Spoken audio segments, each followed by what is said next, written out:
प्रेम होने में क्षण भर नहीं लगता है, लेकिन उस प्रेम को अंजाम तक पहुंचाने में ताउम्र निकल जाती है। कुछ ऐसी प्रेम कहानियां हुई हैं जो हर किसी को रोमांचित करती है। हीर रांझा, लैला मजनू की प्रेम कहानियां तो आपने सुनी होंगी, लेकिन क्या आपने कभी नरू बिजोला की प्रेम गाथा सुनी है, जो आज भी देवभूमि उत्तराखंड की फिजाओं में गूंजती है। करीब 500 से 600 साल पुरानी ये प्रेम कथा दो भाइयों के शौर्य को बयां करने के साथ रवाई घाटी और गंगा घाटी की दुश्मनी के बीच पलती और परंपराओं के बंधन को तोड़ती एक अमिट प्रेम गाथा है। आज भी उत्तरकाशी के तिलोत और सिल्याड़ गांव में नरू बिजोला के पराक्रम को बयां करती निशानियां मौजूद हैं। ये कहानी है प्रेम, झगड़े, अपहरण और फिर प्रेम के इर्द गिर्द घूमती नजर आती है। नमस्कार दोस्तों, मैं सुबोध गुसाई, हिमालयन टॉक्स में आपका स्वागत है। आज की वीडियो में हम बात करेंगे उत्तराखंड की महान प्रेम गाथा नरू बिजोला के बारे में। गंगा घाटी में स्थित गांव तिलोत में दो भाई रहा करते थे, नरेंद्र और बिजेंद्र, जिनको हमारे इतिहास में नरू और बिजू के नाम से जाना जाता है। इन दोनों भाइयों ने करीब 600 साल पहले प्यार के खातिर कुछ ऐसा किया जो प्रेम डगर पर पथ रखने वालों के लिए नजीर बन गया। ये दोनों भाई गंगा घाटी में अपनी वीरता के लिए विख्यात थे। राजमहल तक इनकी वीरता के चर्चे होते थे। गढ़वाल केंद्रीय विश्वविद्यालय के हिंदी विभाग में assistant professor doctor Kapil Panwar बताते हैं, उन दिनों गंगा और रवाई घाटी में दुश्मनी हुआ करती थी। इन दोनों घाटियों में ना तो रोटी का रिश्ता था और ना ही बेटी का।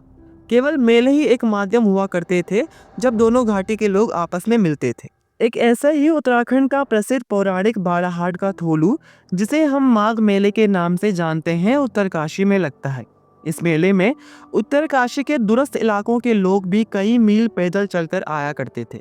इसी मेले में नरू बिजू भी गए थे। मेले में घूमते घूमते उन दोनों भाइयों को वहां एक युवती पसंद आती है। दोनों भाइयों ने युवती के बारे में पूछताछ की तो पता चला कि युवती यमुना पार रवाई इलाके के डख्याट गांव की रहने वाली थी। पर जैसे ही मैंने आपको बताया कि उन दिनों गंगा और यमुना घाटी के बीच में पुश्तैनी दुश्मनी थी, तो स्वाभाविक सी बात है कि विवाह के लिए रवाई घाटी के लोग तो कभी भी राजी नहीं होते। इसके चलते कुछ दिनों बाद दोनों भाई रवाई के डख्याट गांव में पहुंची। जहां बिजोला जंगल में घास लकड़ी के लिए जाती तो नरू उससे मिला करता था। ये दोनों ही एक दूसरे को पसंद करते थे, पर दुश्मनी और बाकी कारणों के चलते इनकी शादी होना नामुमकिन था। इसलिए दोनों भाइयों ने एक योजना बनाई और योजनाबद्ध तरीके से युवती का अपहरण करके कुठार यानी कि अनाज रखने वाले एक बक्से में बंद करके कंधे पर रख उस कुठार को गंगा घाटी लेकर आ गए। उस दौर में दुश्मन के इलाके में घुसकर ऐसी घटना को अंजाम देना कोई मामूली बात नहीं थी। ना तो सड़कें थी और ना ही वाहन। इसके बावजूद दोनों भाइयों ने बड़ी चतुराई से इस काम को अंजाम दिया। और इधर जब डख्याट से युवती के अपहरण की खबर फैली तो यमुना घाटी रवाई के कई गांव के लोग इकट्ठा हो गए। रवाई के सभी गांवों की पंचायत बैठी और निर्णय लिया गया कि हम अपनी बेटी को वापस लाएंगे और साथ में उन दोनों भाइयों को मौत के घाट उतारेंगे, क्योंकि उनमें बहुत गुस्सा भरा हुआ था। उन्हें गंगा घाटी के लोगों का यह दुस्साहस कतई नागवार गुजरा।